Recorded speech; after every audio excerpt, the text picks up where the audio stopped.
Hello, everyone. Welcome to Desi Rainbow Parents and Allies. We're presenting today an out and proud conversation with Apurva Asrani, and we are very excited to have him here. My name is Anupam. I am the communications coordinator with Desi Rainbow Parents and Allies. I currently live in New Jersey, and I am a first generation immigrant, grew up in India. Now I will pass it on to my amazing co-host Mona. Thank you, Anupam. Hi, everyone. Namaste, everyone. My name is Mona. I live in Maryland with my husband, Prashant, and we have three boys. Our eldest came out to us in 2007, Joshua. And at the time, we were looking for resources like Desi Rainbows, but at the time, there was no such Desi Rainbows and our allies. So I'm happy to be hosting today and be part of this wonderful group. Thank you, Moranti. A quick word about Desi Rainbow. This group was primarily founded with, the intention to provide some support to the parents of queer community, of South Asian descent. South Asian people have their own unique challenges because of, cultural, religious, and language barriers. So I'm very happy that this group is doing this amazing work and bringing parents and their kids and their queer kids closer. And it's just really heartwarming. Let me introduce our esteemed guest for today. Everyone, please welcome Apurva Asrani. Apurva is an acclaimed filmmaker in India. He is a national award winner and a Filmfare Award winner. And, some of his mind-blowing work includes Satya. I'm sure everyone has watched Satya. Um, he's also worked on, the recent web series called Made in Heaven, deals with the story of a gay protagonist. So it was really great to see a mainstream web series feature a gay protagonist, which does not really happen that often in India.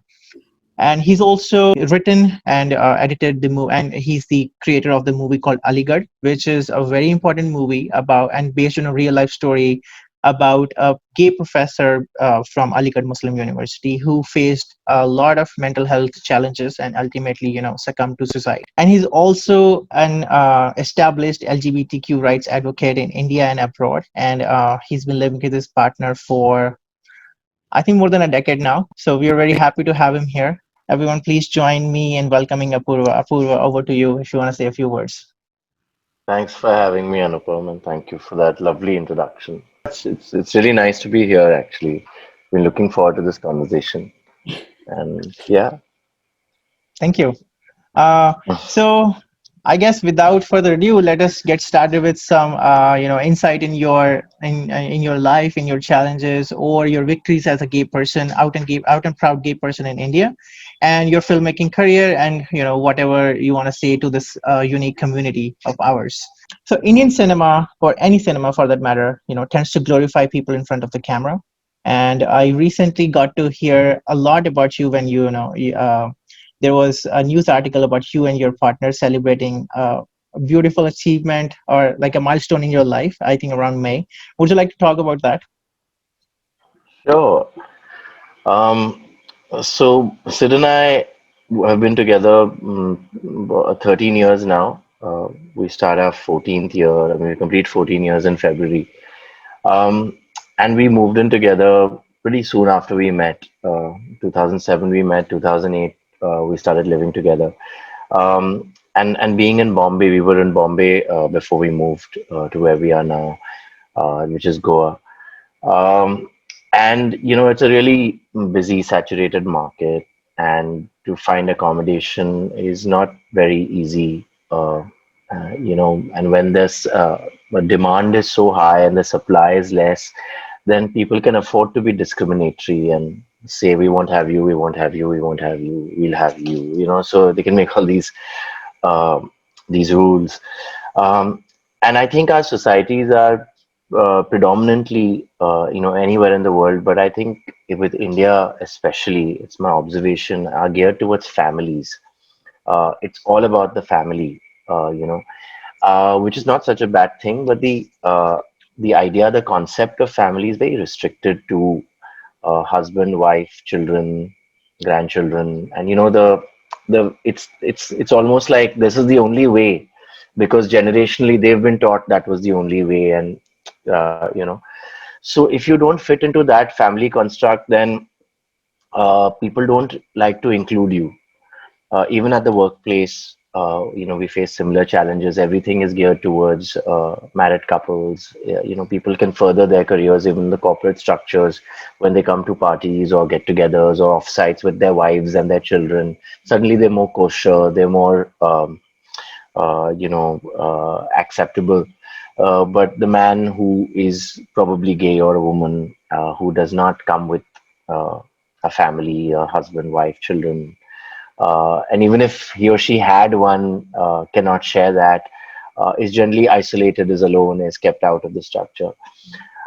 Similarly, with renting an apartment in maximum city Bombay, uh, they would be like, bachelors not allowed. It was like literally like, all of us that is left was them to put a sign outside there. It was that blatant.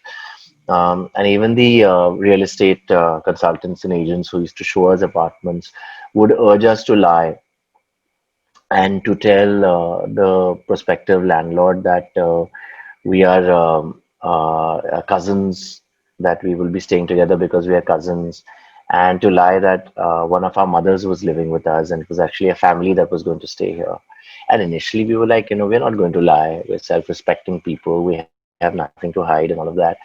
And we did that number for a while, but except all the good places started to escape us, you know. And then we decided to start telling the lie so we could get an apartment. So we said, okay, we're cousins, and we had mom, and the thing about our parents, and is that even if they don't understand homosexuality and whatever issues they might have with it, luckily their love for us supersedes all these things. So even if while they were grappling with our relationship and the idea of it, mom would come very generously to these meetings and completely like root for us and say, yeah, I'm going to stay here. I live in Bangalore, but I'm going to come and I'm going to stay with my son and my nephew.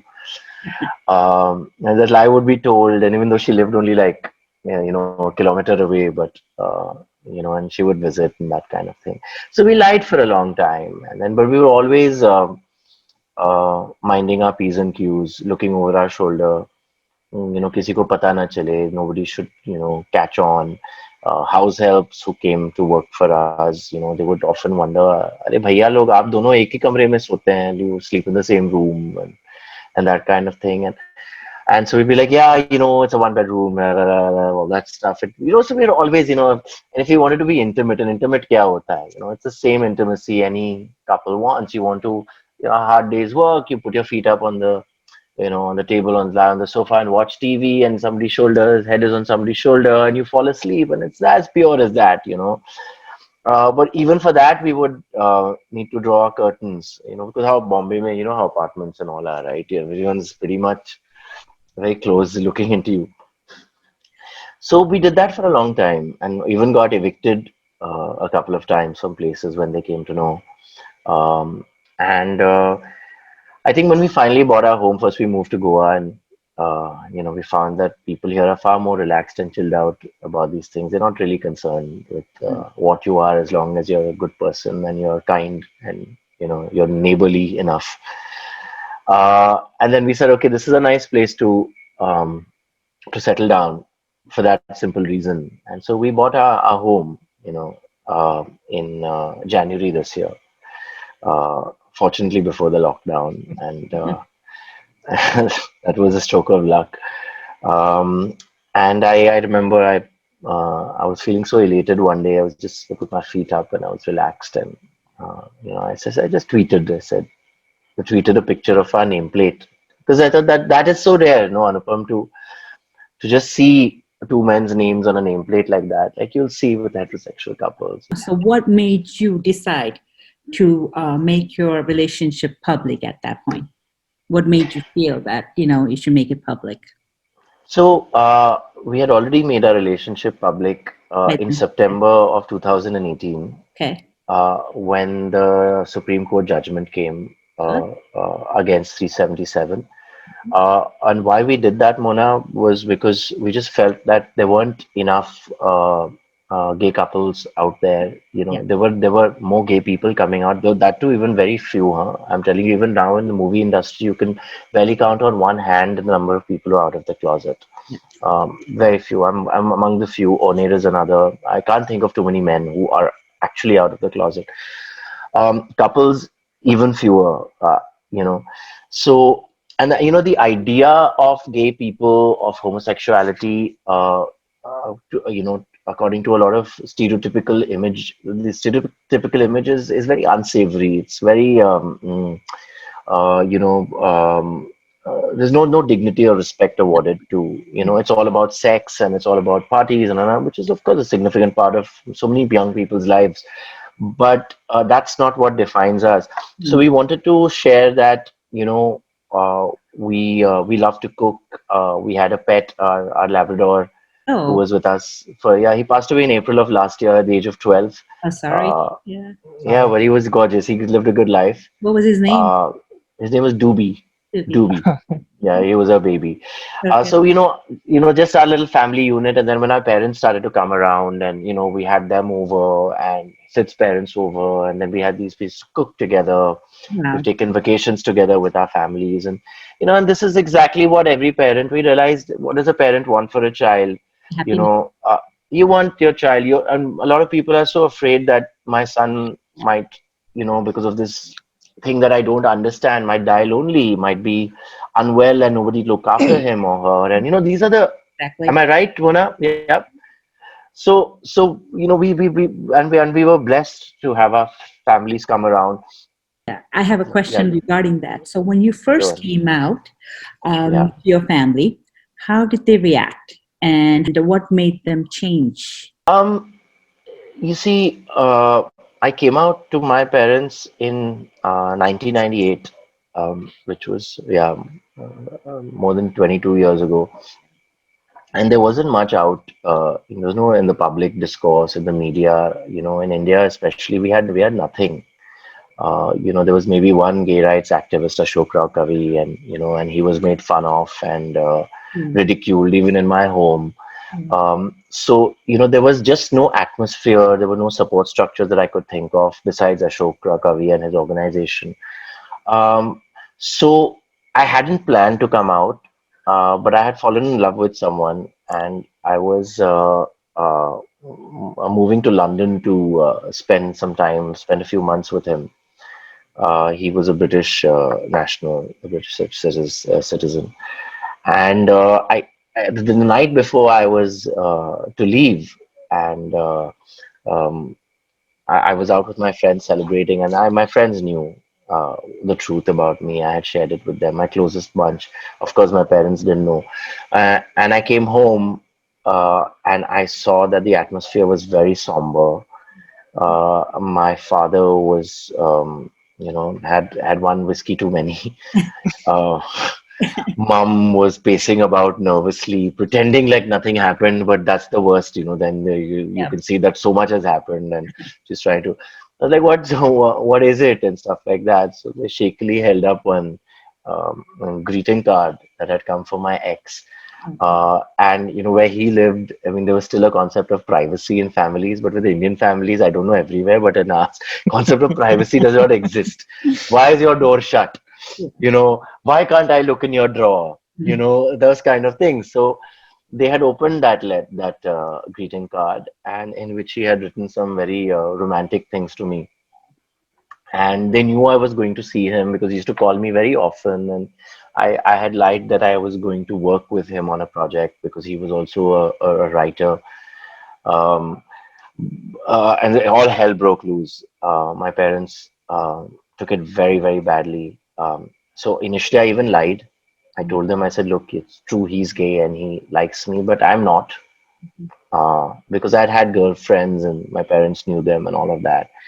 Uh, and the moment I told that lie, I just realized how easy it was for them to. They wanted to believe it, and they believed it, and they started packing. My dad was operating the flight. He flew with the airline that I was flying, uh, and they were packing, and he was whistling a tune in the other room, and my mom was back to business, and I was like, okay, I lied and I can get away, but this was my opportunity to liberate us all from maybe a lifetime of lies, you know. And I don't know how love is possible when there is deception. I don't see it. I don't see it. And I know that, telling the truth comes with a lot of heartbreak. We hurt people that love us. But I think in the long run, I think, that is true love, to not be deceptive. That's my belief system. Everyone's entitled to their own. So I walked back into the room and I said, no, listen, I lied. You know, I am gay, and, he's somebody I actually truly love, you know. And my poor father, he was really, really upset. He felt like he had failed me. He felt like he had failed me. He even took away my passport and said, "You're not going." It's like "Ye shadi nahi ho sakti" kind of thing. You cannot get on that plane. My passport was locked up, and then I called my friends and I said, "You have to get me out of here." And I was very young. I think I was what 20 years old or something. And my friend said, "Don't worry, we'll get your duplicate passport in 2 days." And I told my dad, I said, "I'm getting out of here. You can't stop me." And then he said, "Fine." He said, "Fine. If this is what you want, I'm not happy, but you can go." So yeah, and then my dad and I didn't talk to each other for 2 years. Mom, of course, kept in touch, kept trying to understand it. I shared information. I tried to tell her what this actually means and all of that. It took them some time. With him, my ex, I don't think they ever totally came around. Poor guy, was a lovely guy, but he didn't get their love and support like Sid, my partner, now gets. Because by now, I think they have understood that this is a long term thing, and we look after each other, and they have a fondness for him like I have for Sid's parents, and they made a wonderful journey now. When the 2018 judgment happened, like they were my mom congratulated me on Facebook and of course personally as well, but she made it public, and that's when I knew. And she was very proud of me because I was speaking on forums. I was on Barkha, that show, when my film Aligarh released, and I came out publicly. And initially, she used to be afraid for me, but then she became very proud of me. She realized what this is doing for other people in the closet, and she began to have a lot of respect for me. So you mentioned Ashok Rao Kavi, so he was one of your role models when you were still figuring out your own identity and how to come out to people. So were there any other role models or any other in India or outside that you looked up to, who just validated that being gay is okay? Yeah, there weren't so many, Anupam, to be honest, not while growing up. But as I started to get older, I became aware of Wendell Rodrigues and his partner Jerome Mendel. So Wendell Rodrigues he passed away unfortunately in February. A great, for those who don't know him, and I don't know if there are too many people like that, but he was a great designer, one of India's finest designers. He's also a Padma Shri Award winner, an author, a great singer, a cook. He had left Bombay and moved to Goa with his partner, Jerome. Um, and they were together 36 years when Wendell passed in January this year. And Wendell never hid his sexuality once he came out. Uh, you know, um, they of course they were old school. They didn't flaunt it either. But they conducted themselves with a lot of dignity. Uh, and I felt like this is something that I can aspire towards. And then when I moved to Goa, just before I moved to Goa, Ashok Rao Kavi introduced me to Wendell. Actually, we met on a panel on Barkha, one of Barkha that's live news things, and we were both on the same side after the Orlando shootings had happened. We made similar points, and then Wendell and I chatted on Facebook. So when we moved to Goa, Wendell became one of our closest friends, and we saw how this couple had conducted their lives and continue to conduct their lives, and how there's so much love between them, which they were so willing to share with uh, people, a lot of generosity. Wendell was one of the most generous people. And uh, it's sad that we lost him, but I'm just so grateful that I got like two years of being a very close friend, and understanding what it is that made him tick at a time when nobody was coming. He came out. He and Jerome had been together since the mid 80s. Oh, So yeah, so I would say Wendell. Uh, that's Still my really role great. model. And Ashok still. Ashok always, man. That man stood tall when people were ridiculing him, and he fought and paved the way, for generations of us. He created the Humsafar Center where we could, get advice and we could get support. We didn't have anything like that. You know, he, AIDS awareness, the use of condoms. He came up with a magazine called the Bombay Dost, and all this is in the mid 90s, Yeah. when there was nothing out there. Yeah. So we owe a lot to these people, these torchbearers. It's much easier for us. So you are a role model now. Is Oh, to many young LGBTQ people, and you are leading the way for queer folks, queer people. How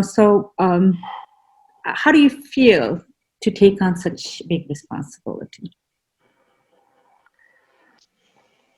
I'm aware that there are people who look up to me and who take inspiration from how authentic I am about my life, my sexuality, or Sid and my relationship.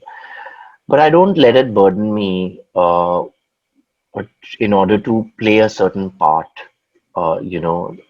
because that'll take away my authenticity if I am stuck, if I lock myself into an image. Mhm. I personally don't see myself as a very evolved person or somebody who has really achieved what I aspire to achieve, or the people that I admire.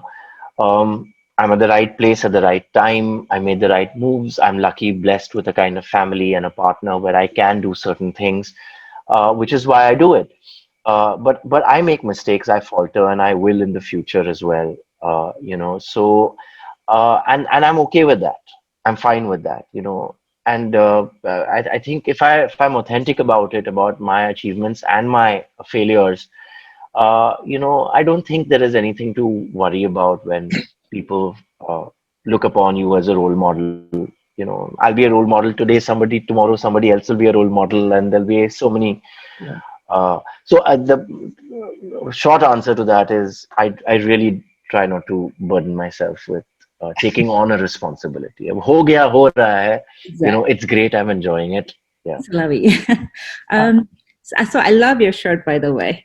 I just want to Thank know you. if it was from the designer, that you looked up to. It's not Wendell, but it's another one of my friends, Ria and Anant. They're a very beautiful couple from Goa, and they have this lovely little label, boutique label. They've started, and they sell them very cheap. It's called No Tag Shirts, and so Sid and I buy a lot of our clothes from. Very nice.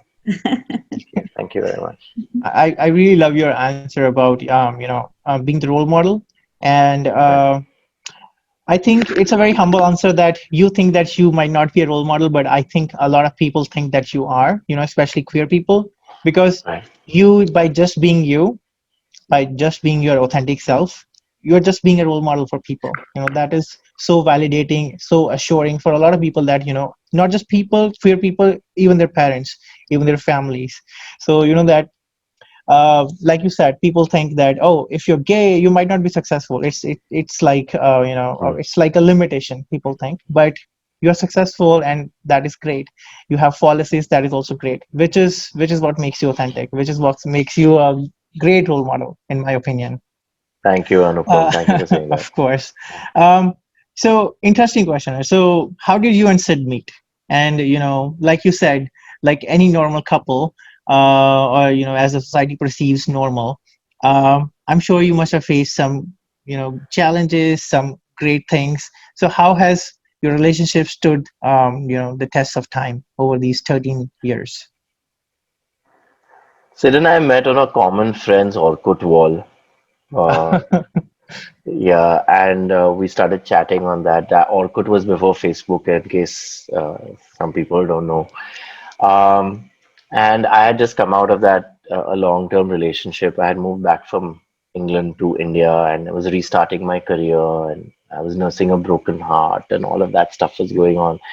And I met this beautiful young boy who was like 22 years old. I was myself turning 29, 28, 29.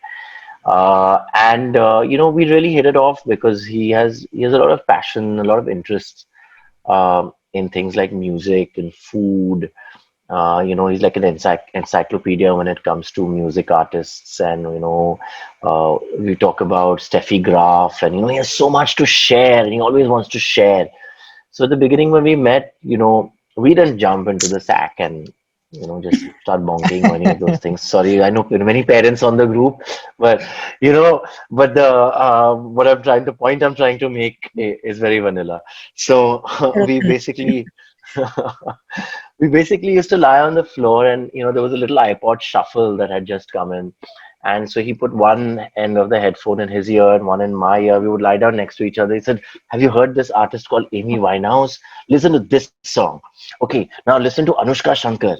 Now listen to this." And he would share these things, and I would realize, my God, we're doing something so unlike what I would expect to do on a date in the past on the floor of my house, and it would be 4 in the morning, and that's what we were doing. And so very soon we realized that we were friends. We were very good friends. And I used to always tell Sid, I used to say, Sid, there's a part of my heart that's still with this person I was with. You can't just exercise those feelings. And I said, I'm not sure if I'm ready to give my heart completely to anyone ever again. Let's be friends and let's be whatever. And he was so mature even then, emotionally mature, and he would say that that's what I want, a good friendship, also smartly done because he was there. He didn't go anywhere else. Like he waited for me to be ready to be in a relationship again. And then we started to date. We moved in together. We have a lot of passion for travel. We travel a lot and we really enjoy it, for cooking, and for we got a pet. So we had all these things that kept us together. But also, it looks like it's peaches and cream, and it's very easy, but it is so difficult to hold on to a relationship like this. In our times, for anybody, straight, gay, marriages are breaking down, couples are breaking up, and with gay people especially, I feel like we didn't have those, we don't have those kind of support structures in society. Even our parents, who eventually grow to love us and whatever. I noticed in the beginning when we used to fight and stuff like that, my first thing my parents used to say, get married. Now you get married. These things don't work now. See, they don't work now. Like that kind of thing. And I would hope that his mom would call me if we had fought or broken up and say, "Okay, what's wrong? Get back." But that would not happen at the beginning. And we realized, we're literally, when it comes to this, we are on our own. Especially in the beginning. Uh, and there are so many things that it's very difficult for a gay couple to come to terms with, because, sorry, this is going to be a long answer, but I want to share this even with parents and people listening. And that a lot of us gay people have grown up in closets where we were not allowed to, or given the right to to create healthy relationships uh, with other people, with people that we were interested in. Like a boy and a girl can do that. Two boys could not. We were not allowed to. We had to hide and do it. When you hide and do it, you have to do it in the dead of the night, behind closed doors. You have to be deceptive. You have to do it like that. Then that relationship, or whatever that is pretty much based on physical thing, because you cannot develop that emotional thing, because it will break your heart every day. Because in daylight, that person's not going to even acknowledge you. Is going to pretend to be straight. You're going to pretend to be straight. Is going to go out with a girl. So your heart is constantly breaking. So you have developed a connection where you feel you're getting your emotional thing through physical intimacy, which is why they say, oh, itna kyun, why are gay people so sexual and into all of that, because that is, unfortunately, or however, that's how it's been with us. So then when you get into when you start getting older and you say that, I'm going to forge these relationships, those old habits still follow you. They still haunt you. You still are able to gain, understand intimacy and things like that in Mm. particular ways. Plus, we have these very heteronormative ideas that are thrust upon us on how relationships should be. Exactly. Yeah. Dad, mom, my Mm. brother and his wife, Mm. they have children. Therefore, this is dad and mom. This is Mm. my ideal, or this uncle and auntie, this is my ideal. So, as dad treated mom, Mm. maybe mom made rotis hot when dad came back from work. Yeah. Maybe that was what she took pleasure and joy in doing. Yeah. Maybe my mom did that for sure, and Yeah. still does that. You know, you know. So, but when you put now two men together, now I'm like, I'm expecting that. Yeah. You know what I'm trying to say? Yeah. And it's like, who's going to do that? Because I never learned how to do that. I'm not talking about just about myself. I'm talking about people like us, right? So where are we getting our ideas of, okay, of what a relationship is? Yeah. A husband and wife will have a child, and that itself will take their love to another level. How do a gay couple continue year after year, decade after decade without probably having a child? So, we have to think differently. So it took us a long time to realize that, and we broke up 2, 3 times during this period, because we were not being that ideal couple that we had seen and learned from a heterosexual, heteronormative kind of a thing. Right. And I think now we are more coming to terms with the fact that, we are going to chart our own path. And like we've always maintained, we are friends. Yeah. We are going to define this companionship not through the prism of society, but as two friends who care deeply about each other, Mm. and have each other's best intentions at heart, and not bind each other by those rules. कोई भी मंगलसूत्र तो है नहीं, you Exactly. know, कोई ये contract तो sign नहीं किया है. If we are waking up every day, we know why we're waking up with each other. It's a very different kind of a. That's So that's the that's that's the evolution of our relationship.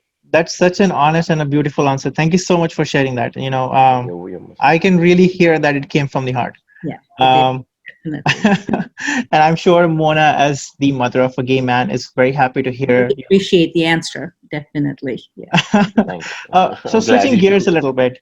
Sorry, switching gears a little bit. So obviously you work in cinema, and South Asian cinema has more often than not represented queer characters as caricatures that need to be mocked. Especially for example, movies like Dostana, which did more harm than good. It is also really heartwarming to see that filmmakers like yourself, you're making movies, mainstream movies like Aligarh, and or being a part of mainstream cinema or web series like Made in Heaven, which bring gay protagonists or queer protagonists to the forefront with their authentic selves, with their fallacies, with their victories. So what do you feel about that? You're taking the initiative in making cinema that is queer centric, mainstream cinema that is queer centric. So what do you Yeah. think our South Asian cinema needs to do to make more queer centric cinema that is meaningful and not just caricatures that need to be mocked? Yeah, I mean, Aligarh was born out of a real frustration because I really felt like, the kind of representation we had was quite appalling. It made me very, very upset to watch Dostana and to see Dostana go on to become a hit. Yeah. Um, you know, and I really felt like, and it happens with a lot of queer people who are bullied while growing up and stuff like that, that they start to almost, how do I put this, like encourage the bullying. They start to make fun of themselves. हाँ हाँ, मुझे यहाँ से ले लो, मुझे यहाँ से ले लो, ये करो, मैं तो तुम्हारे लिए ही, and put his posterior up in a sorry. Sure. And and so as long as you're making fun of them and stuff like that, chalo, we're at least not hated. And I get where it comes from, you know. But I just felt like, it was time that we changed that. And please, Aligarh, we all know Aligarh was not the first. The Fire was, I think, according to me, one of the first films that did it so beautifully. With Shabana Azmi and Nandita Das. Very sensitively made film, very powerful film. Got into a big trouble with Yeah. members of the society. Theaters were vandalized, and the film was pulled out and then came back into the theater, and it was a near riot situation when this happened. Also because the one the protagonist was called Sita, and how is Sita doing this and that kind of a thing, right? Uh, then we had My Brother Nikhil, which Onair made, I think in 2005 or yeah, 2005, you know, and that was the first time I really felt like somebody was telling our story, and I think he told it very beautifully. You know, that film was. I felt very proud sitting in the cinema hall. I didn't feel like I was alone anymore, and I still think many gay men must have felt like that. Um, but then again, nothing, one Dostana and then some student of the year, and that kind of stuff where you're just like caricaturing it, and whatever work these two films have done, you have taken us 15, 20 years uh, back in time, so I used to write open letters to Karan Johar, and call out these films. I've written a piece about Dostana and dissecting it and how it's more harm than good. And Karan, to his defense, used to say, at least we're having the conversation, bringing it into the living rooms. तो कोई तो पहले बात भी नहीं करता था, So I'm not sure if that is necessarily a good thing or a bad thing. I don't know anymore. I know the intentions of the filmmakers were genuine. I know that, but the effect of that was still mockery. And then, kids are getting beaten, kids are having to hide their reality and their truth, and all. That's no way. So Aligarh was born from that.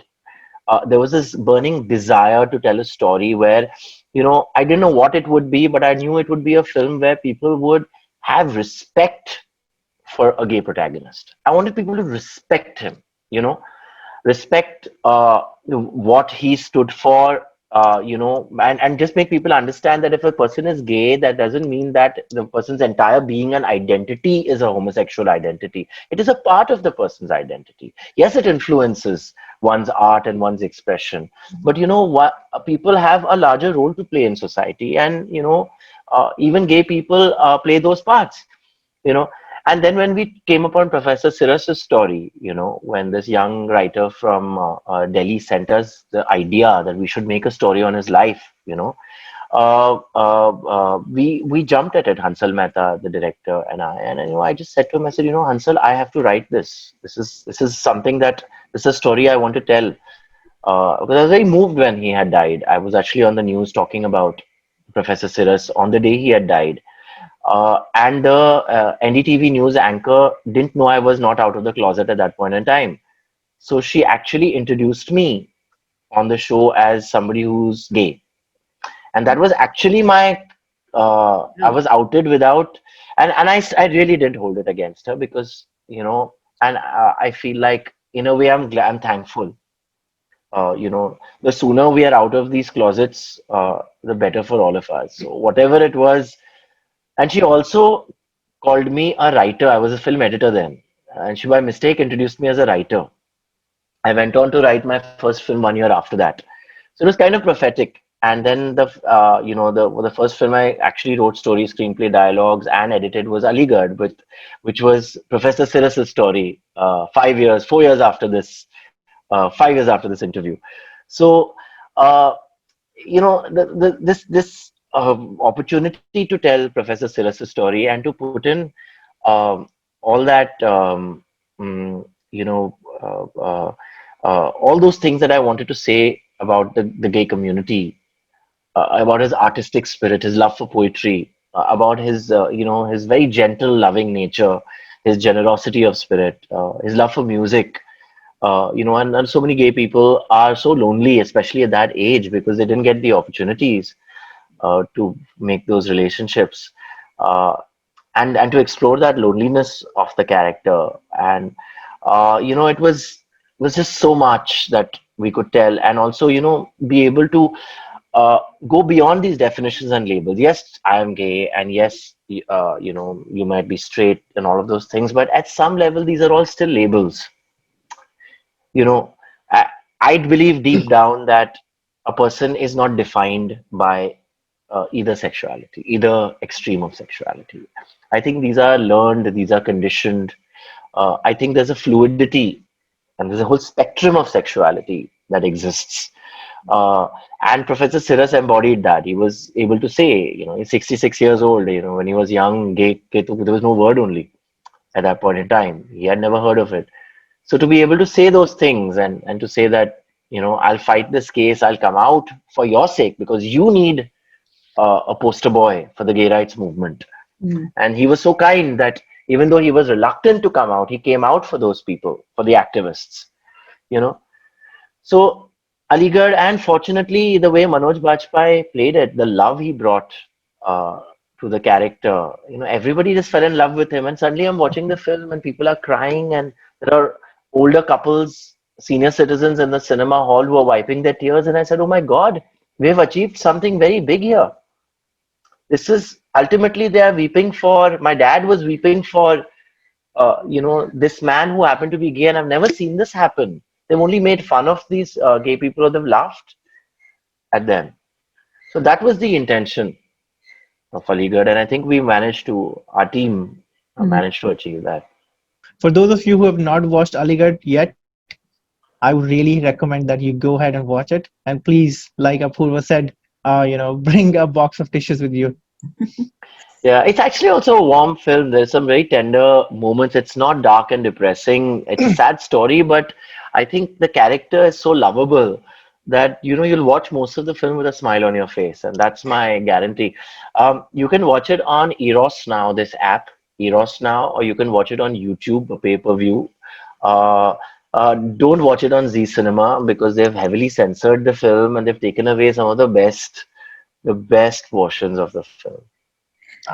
So I wanted to tell you a little bit about my son. As so, when I told my maternal aunt, who was very religious, a Christian based religion, but very fanatic. So when I told her that my son was gay, she just told me that there was no such thing as gay, and that I should send him to conversion therapy.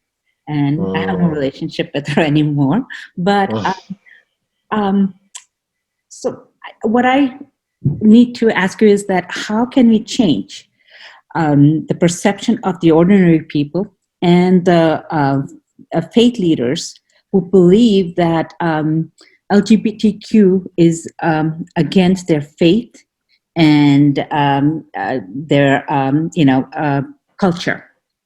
Well, in my limited understanding of it, and I don't have the experience that you have, so this is what I think is the solution.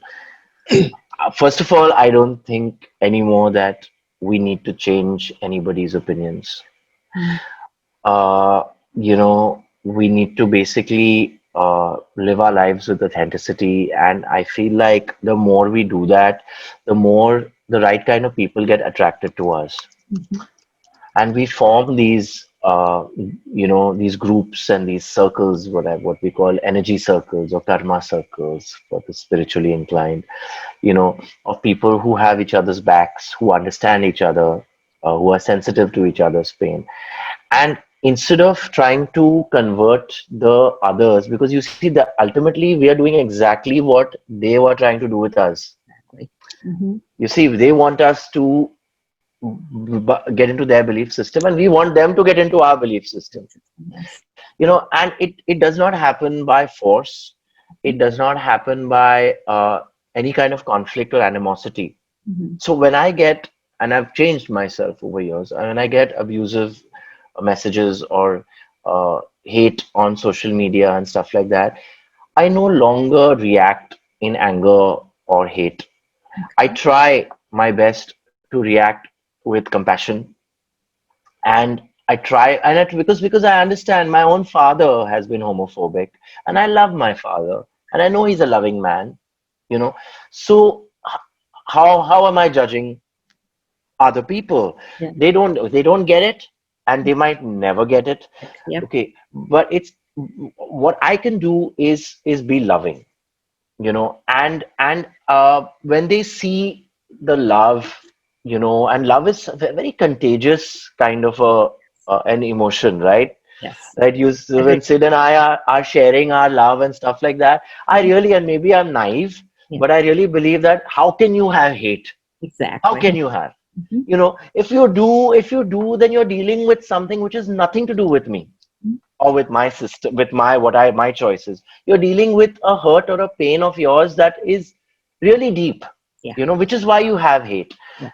and I feel for you, and Mhm. I don't want you to hurt, and I hope you'll recover, but this is not on me. Exactly. This is not on me, It's on them. Yeah. and I feel like the less there's conflict in trying to make people understand, Mhm. and they're able to see that you're just living harmoniously with yourself and your energy circle and your people. I think, and it's changed so much, yeah, Mona, since Of when course. your son came out till now, See, in the definitely. 13 years, Yes. it's an Oh yeah, amazing, it was a journey, but it's been wonderful now, I would say. You know. yeah. Can I ask how your husband took it? Because My husband, fathers, he actually, both of us, we love our sons. We have three sons. We love them, just the way they are. And yeah, it was hurtful, but to both of us, and we right, actually went for some therapy. uh-huh, Just to understand it.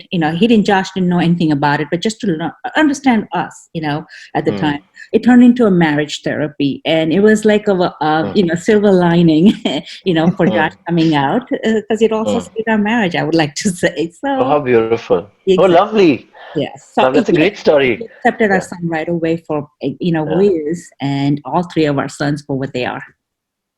Wonderful, wonderful. So nice to hear that. Thank you. This is the main reason that I volunteer with Desi Rainbow Parents and Allies, because I get to meet such amazing parents, as Mona, Oh, who just say that, I love my son for who they are, or I love my kids for Yeah. who they are, which is such a simple thing to say, but it's such a hard thing to say for parents, especially from South Asian community. And it's everything. It's everything for that boy or that girl who has been living in the dark without any support out there, dealing with so much that one can't understand, feeling extremely lonely, nobody to talk to, and a world that doesn't get it. And in your own home, your own family, like, if they don't get it, what is it doing to your child? You know? And so parents who understand that fact, you know, and are able to give themselves to their children completely. I mean, I just have so much love and respect. May your tribe increase, Mona, Aruna, all of you. thank you. Yeah. Mhm. Thank you so much, Apurva, and thank you, Mona. So we are going to open to audience questions now. Um, let's start with parents first. So are there any parents who would like to ask questions? Let me see. So if you feel comfortable, you can turn on your cameras and ask Apurva directly. I If you would don't love feel to see you on camera. yes, so this is a request from Apurva, so you have to agree to that now. But it's fine if you don't feel comfortable, you can still write your question in the chat. Let's see. I There's see a question. Aruna. I Yes. see COVID. Hi. Kovid, you want to go? Sure. Well, I'm not a parent, but I'll go ahead and ask my question. Uh, so, so Apurva, thank you so much for this very, very inspiring chat. My question to you is based around acceptance. So we talked a lot about external acceptance, but internal acceptance. As a very public figure, as somebody who works in the film industry, how do you stay comfortable with accepting yourself for who you are without any inhibitions, without being fearless? How do you go about doing that? And do you ever go through self-doubt? Or did you ever go through self-doubt, and how do you sort of go about that? I mean, I go through self-doubt all the time. I question myself all the time. There are times I'm very afraid of being so out there. And I often like, did I go too far? Did I share too much? I'm out there for the whole world to see. Am I not too vulnerable? Uh, you know, um, so I think my strength, if you ask me, and if I analyze it, comes in probably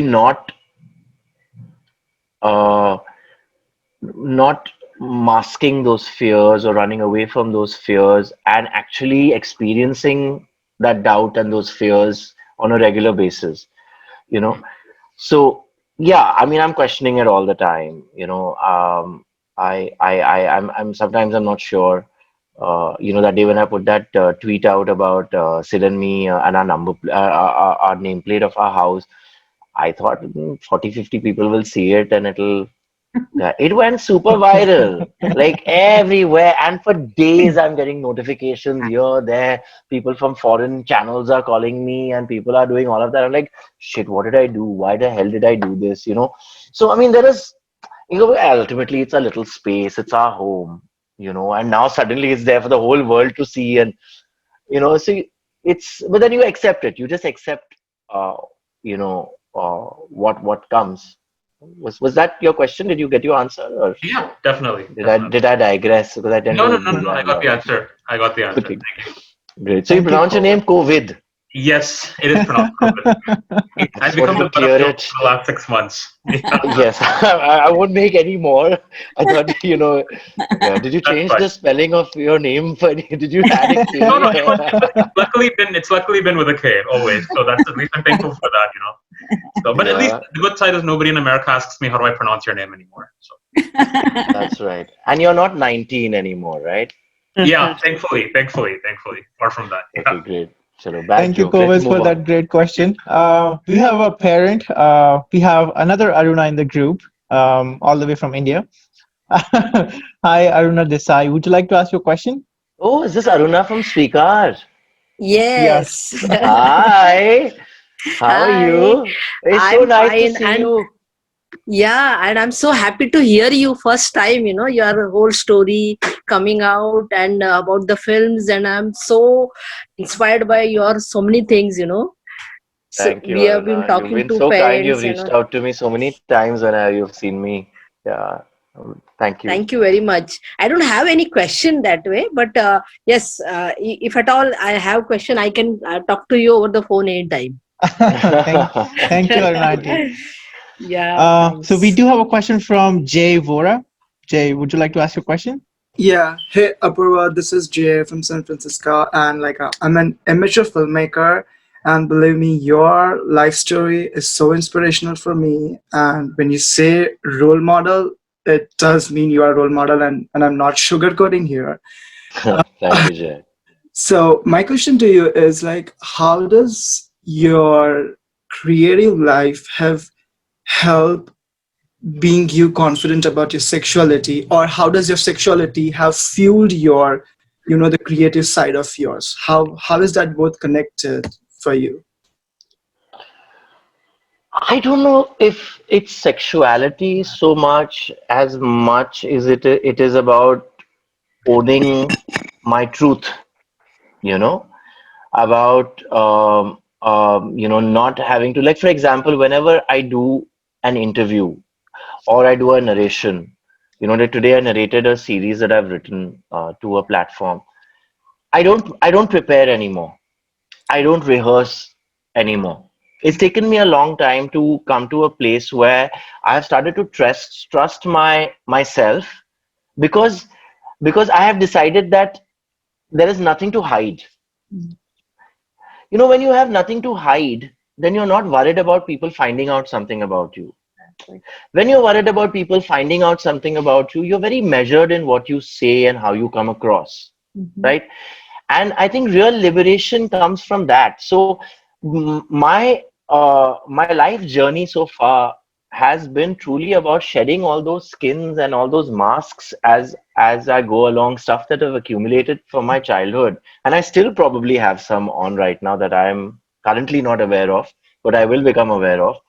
But my purpose is truly to shed those masks, you know and the more I am somebody who doesn't have to think about what I am saying, you know then the connection between what is here and what is in the heart is very direct, Mhm. you know so it's a more than sexuality. So yes, if I were trying to hide my sexuality, if I were trying to suppress that, like I know so many filmmakers, and actors in the industry who I know are gay but would never own that, you Mhm. know maybe behind closed doors or something like that, and they're like, why should I, why should the world know about it, you know but nice to see you, Jay. Was that intentional? Yeah, okay, good. Yeah. I just My words have had an realized that effect on my you. yeah, exactly, kind He's God shedding bless you, man. himself. God bless you. of. God bless you. Seriously. Uh, No, and I know a lot of people, Jay, who, are really wonderful people, but they are hiding this truth. And you see, when your storytelling, the way you write your stories, the way you make your films, everything has that little veneer that, it's not authentic No. because you yourself have blocked something. So you're not experiencing life the way you're meant to experience it. You're wearing a mask, you're wearing a shield, right? So Exactly. then, and so as a creative person, your expression has to come from what you are absorbing from outside. But you're not absorbing authentically, then how are you going to put out authentically? Then everything becomes superficial.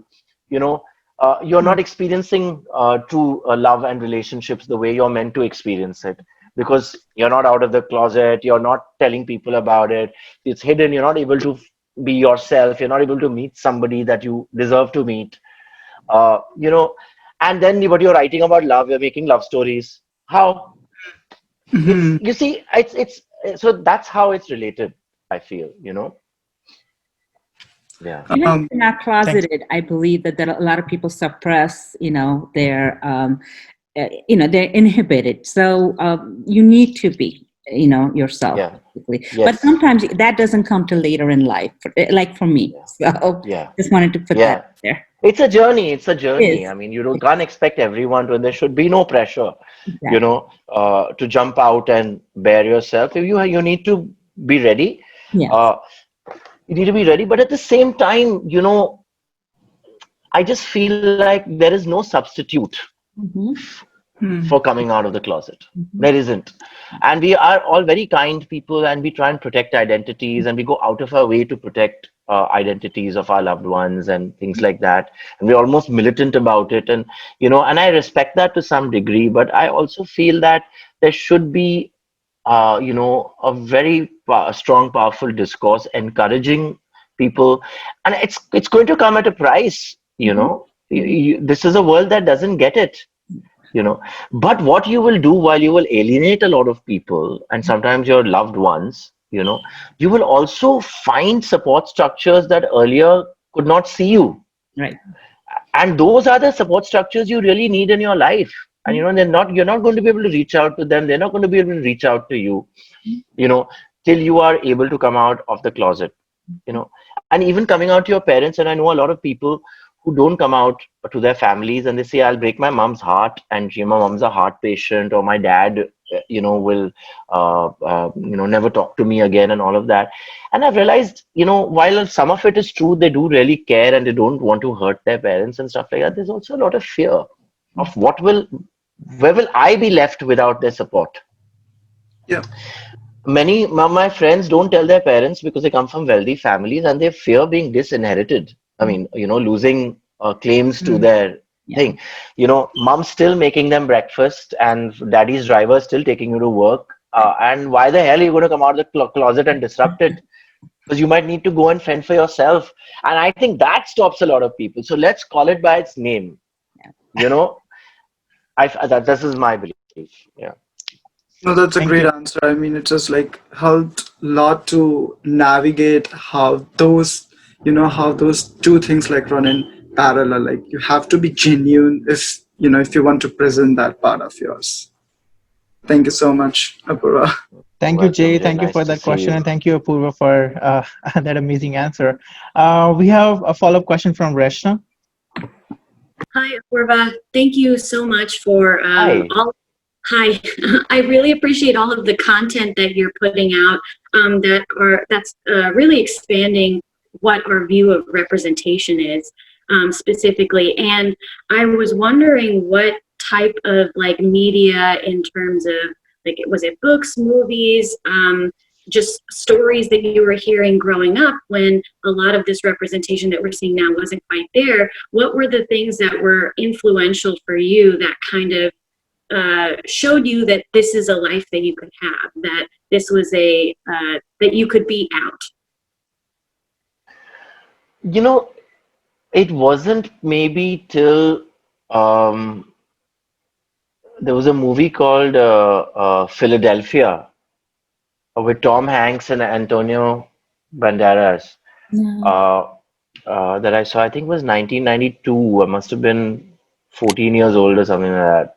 You know, it really wasn't till that point in time that I thought that this could be a lifestyle that, you know, I could be with somebody and, you know, have a relationship and, you know, be. That's when I saw that this is possible. But sadly, he died of AIDS in the movie, and it was a very tragic story.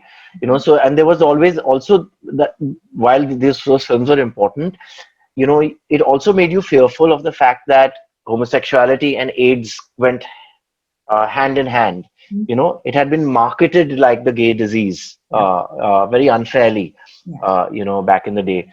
Um, so it was that. Uh, you know, there was this one boy who I used to, okay, parents, close your ears, who used to fool around with as a kid who lived in my building. And he told me one day what the word homo meant. He said, you know, you are a homo. I'm a homo. And I'm like, what is homo? And, you know, the kids, and he said, oh, boys who like boys are homos. You know, I was like, really? Oh my God, that's a thing. So, but it was Ashok Rao Kavi, you know, who I greatly admire and respect, who brought out this magazine called Bombay Dost that was only available by post box, which meant that there were these generic post boxes where, you know, the mail, the magazine would arrive, and with a key or whatever you could open it and take that. And a bunch of people would share it because you couldn't keep it in your house. So there would be that one friend who would keep the magazine and we would borrow it and that kind of a thing. Uh, so, you know, there were a lot of stories in that. Uh, and I think that helped a lot. And just, yeah, experiences with other boys. I think that's probably what shaped. Yeah. Thank you, Apurva. Thank you, Rachna, for your question. We have another question from Joshua. Let me unmute. Okay. Can you guys hear me? Yep. Yeah. Okay. Hi, Cool. Joshua. Yeah. Hi. How are you? I'm good. I recognize you from my Instagram. Oh, Yeah. that's my son. Yeah. Yes. Yeah. I guessed earlier on. Yeah. Yeah. Thanks for joining us at I think whatever time it is over there, and for us in the US it's about 11. But yeah, my question is, you know, what are your next steps? You've done a lot for us in terms of writing for movies like Aligarh and contributing to Made in Heaven. What else do you have in the pipeline that we can look forward to? I just edited. I was a supervising editor on this documentary called Outcast, which I don't think is on a platform yet. It was at the Kashish Film Festival right now, which is about the whole 377 journey, which is quite interesting. There's all these people like Ashok Rao Kavi and so many other warriors, rainbow warriors. It's a very, very beautifully made documentary. Uh, I'm working on a series for a platform. I'm hoping for it to get greenlit. They're very interesting. They're very interested about a gay couple in Bombay that's looking for an apartment to rent, you know. So pretty much, you know, that story. And so basically now the focus for me is to tell stories that celebrate the community. You know, we've gone through this whole pre 377 angsty kind of a journey where we've been like, you know, there's been, you know, a lot of pain in our storytelling, like Aligarh and, you know, so many other films like my brother Nikhil. I might just switch off my Bluetooth if you don't mind, because my battery is going off. Yeah. Now I have you. Can you hear me? Yeah. Okay, great. It's a little lower in volume, but I think I'll it's speak fine. louder. Yeah, okay. Thank you. Yeah. So basically, you know, we've told these tragic stories and they were important for us to tell tragic stories because there was so much pain in the community, and when we were closeted and discriminated against.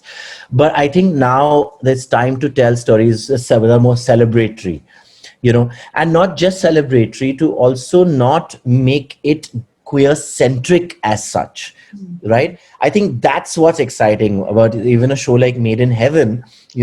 The protagonist was gay, but the show was not a queer show. The show was about these wedding planners and about the Indian family and about the idiosyncrasies and the quirks that exist in our society, right? And it's this guy who is working he's a brilliant wedding planner, and that's his identity, and he happens to be gay, right? And there's a show recently that came out on Hotstar called Arya with Sushmita Sen in it, where someone who is pretty much the antagonist to her character is this cop called Khan, who is a really hard-nosed, unsentimental cop who's out to get her and will twist things in the book, to get her. And, there's nothing about him that's stereotypically gay, that the things that we know as gay in the mainstream, and you wouldn't even know, and he's a cop, but suddenly there's a scene where while he's in the police station, one young boy comes in, a young man comes in with a tiffin, khana nahi khaya, and starts feeding him, and he starts having a conversation with his boy, and he says, you might have to move into a hotel for a few days. Meri maa aa rahi hai. She's coming to stay for some time. And then it starts to dawn upon you that they are a couple. And then another cop comes in, one very Pandu-like cop walks in, and he says, acha, main darwaza band karu kya? In the police station, like, should I shut the door? And that's it. His involvement in the story or his contribution to the story is not his gayness, is not his queerness, or not his sexuality. It's a larger contribution, and he happens to be gay. And I'm really interested in those kind of stories as well. Thank you, Apurva. We have another question from Jay. The other Jay. Can you see me? Yeah. Yes, Jay. Hi. Hi, Jay. hi. I'm so happy to hear everything that you have said so far. It's very inspiring. Thank you. Apurva, I know you mentioned, for all the time that you have lived in Bombay, you also faced evictions, which Yes. can be devastating emotionally, mentally. Yeah. I know that because even though I've not been evicted, but I've had some horrible landlord stories here in New Jersey. So I want to ask you, what was your feeling?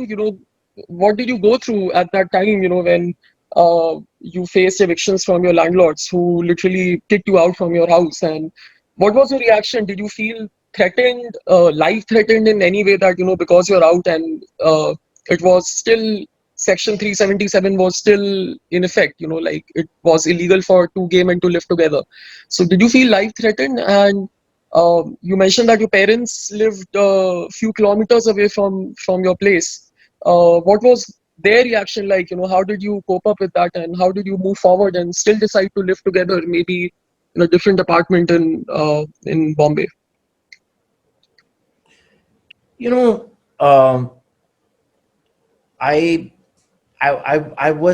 don't know if I was evicted because I was out of the closet, or if they knew, or that kind of thing, because there are so many closets you keep coming out of, and there are circles that people know and some other people know, and then a larger section of society knows.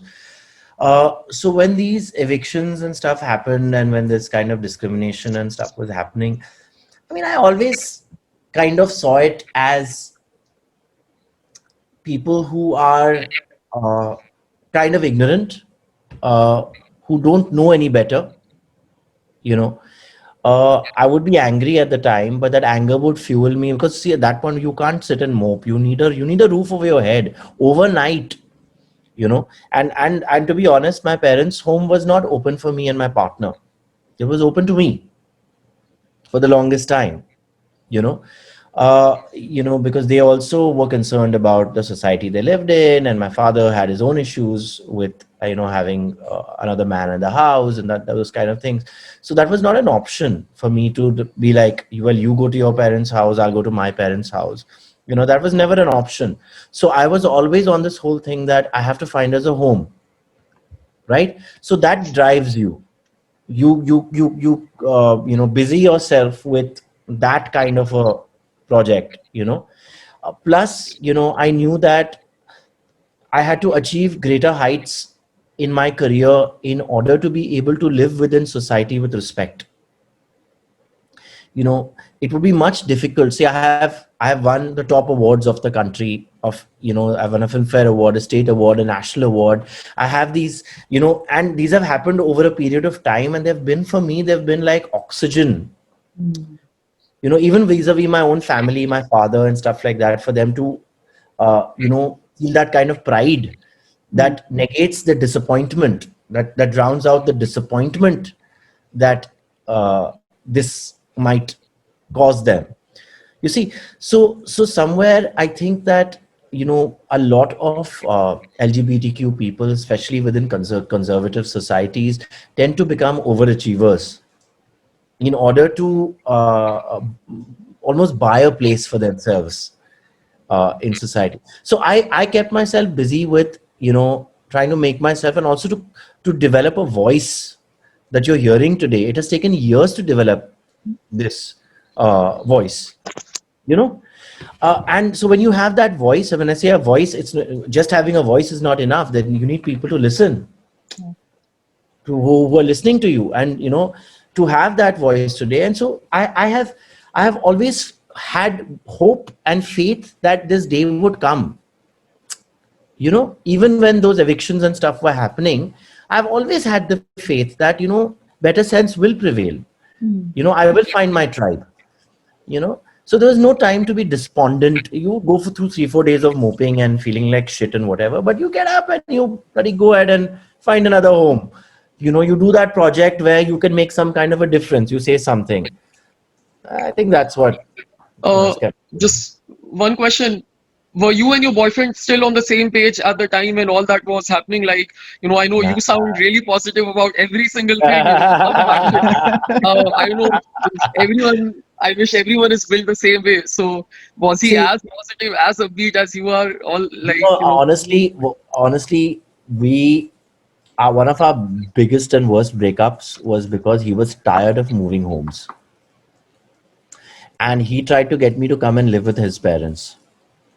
And I couldn't do that. And as kind and as generous and as open-hearted they were, I couldn't do that, And he was just like, we can't keep doing this, moving from one place to the other. It's disrespectful, and I can't do this shit anymore.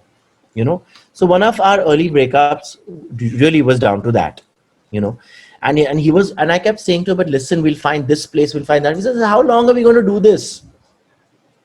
He said, I can't, it's not good for you either, go to your parents' house, stay with them, or stay with my parents or whatever. So that was, we definitely had, and you can be positive in retrospect. At that point in time, of course, you go through days where you like, you're the worst person to be around. So I've had my shit fits and all of that. So at that point in time, he would be the voice of reason. I see. Yeah. So the next interview, I think, will be with Sid. And congratulations on your home. I know with all those stories are all in the past, and you have a house together. And once again, congratulations. Thank you very much. Thanks a lot. Thank you, Jay, for your questions. We have another question from Aruna Aunty. Parents get precedence.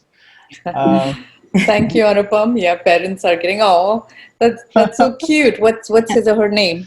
Her name is Butter. Butter. Oh, she looks like butter. God. She's like a makhan kind of cat. Yeah. Butter has a twin sister called Coco. Oh, okay. I see it. I think it's in the background here. Oh, you can see Coco. Coco. Yeah.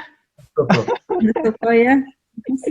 So my question, Apurva, is that first of all, this has just been inspirational. The way that you're just modeling all this resilience and courage and eloquence, and it's just amazing for me to hear, so much of what you have battled and how far you have come and how much you've succeeded. I'm thinking along the lines of, so I started working with the LGBTQ community a few years ago, and I'm really noticing as an outsider, as an ally, as a parent of a queer and trans kid, that there is definitely hierarchy within the LGBTQ community, right? So gay men are the most visible, and gay men are actually, their stories get to, not that these stories should not be told. These stories are amazing and beautiful and need to be told. But I rarely see stories of queer women. I rarely see stories of trans people. And these are all, obviously members of the community, and they're part of the beauty and the diversity of the community. So what needs to happen, and I guess in your context, in terms of, Indian cinema and, on how to make these stories come alive? Yeah, I mean, it's, when you're talking about so many marginalized communities, we're all trying to find our voice. We really need to draw attention to ourselves and the fact that we've been, grappling in the dark for such a long time. So it becomes very, very difficult uh, to actually fight everyone's battles simultaneously. At some level, we are the LGBTQ, and we have struggled together, for some kind of decriminalization in India specifically, right? But each community ticks very differently.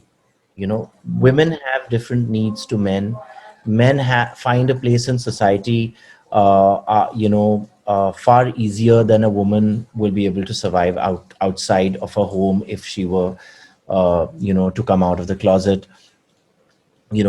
Uh, with women, it's, the homophobia within the community might not be as intense as the homophobia between men, where men will be brutal towards, with some gay men can be brutal as when if they're suppressing their sexuality, because there's this whole masculine aggressive kind of energy. So there are, it's not even, it's not even, but at the same time, I think it kind of, we're all struggling. It's a fallacy to say that one struggles more than the other. I wouldn't believe that. I mean, any marginalized community is struggling. So what is really important is for each one of us to stand up and to put our story forward and to ask what is important for us. It sounds extremely selfish, but I feel like if society in general were to be, skewed towards doing that, then what would happen is that, everybody's case would be out there. Everybody would be able to put their needs, their authentic needs out there, and the demands.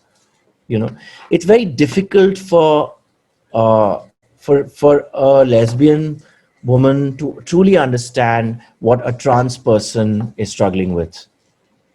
It's extremely difficult, right? And if we talk about empathy, and if we talk about sensitivity, then yes, that is something we all have, we must have, and that's true of everybody, heterosexual people, of all of us. We all need to have that kind of empathy and that kind of understanding, at least the effort to understand.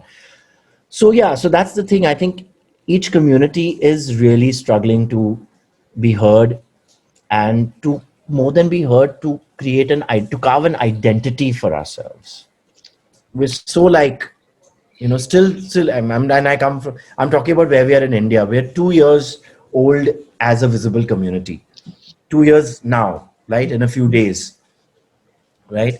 So now we're trying to find that. And so today you will see, Aruna, that there is a lot more infighting within the LGBTQ community in India. Everyone, different fractions, different abbreviations are demanding their place in the sun.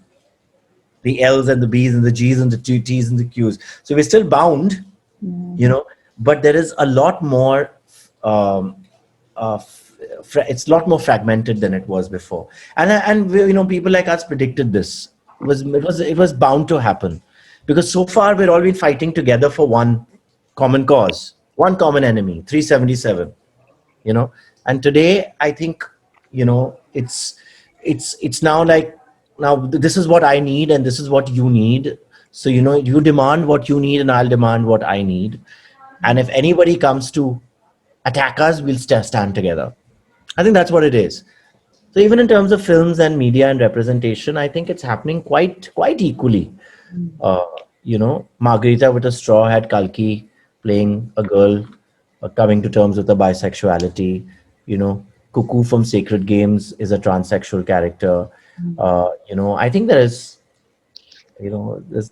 good representation for all at this point in time, much better than ever. Yeah. All right. Thank you so much, Apurva, for sharing your thoughts, very honestly, very authentically, and from your true self. And thank you to our beautiful audience for asking all these questions. I think we are, we are close to, I know we would like to talk more and more and more, but we have to stay in a time limit. Thank you so much for, coming onto our platform. Thank you for being you. That's the most important. Not only you're inspirational, we are also celebrating your life. So that just generates a hope for the queer community, and especially for their parents and families, that this is normal. This is something that needs to be validated. This is something that needs to be accepted, and this is something that needs to be celebrated. I think I would like Mona Auntie to speak, to say a few words, as a mother. As a mother, I'm just I think you are a role model in a way that, how your relationship is with Sid. I want that for my son. And, the dreams that I had for my son, as a straight man, thinking, has changed, but not as much. I'm hoping that he will get married to a wonderful man like you one day. And, and, I'm looking forward to my grandchildren. So, there's like a 9-year gap between my oldest and my middle and my youngest. So I feel that I'll have to wait a while for my grandchildren. But I'm just happy that there are such role models as you, and the generations to come will, benefit from people like you. So thank you. Thank you. I feel so blessed. I feel very blessed. Thank you. Thank you very much. Thank you, Mona Auntie. Apurva, do you have a message for our Desi Rainbow community? Yeah, my whole thing is I just hope and wish and pray that, those who can come out, do come out, and others, seize the opportunity. And I'm sure that you're going to get all the support that you need. And the people that, don't understand, and the people that are going to be hurt, it's also their own journey, their own karma. They need to work through their own lessons in life. And you need to let everybody deal, because we often say, no, I don't want to hurt this one or that one or whatever. I think that's what holds a lot of people back. And I think we should allow for everyone to, make their own journeys, and we should make ours. That's all I would say. Thank you, Apurva. Thank you for sharing that beautiful message, and thank you for sharing everything today.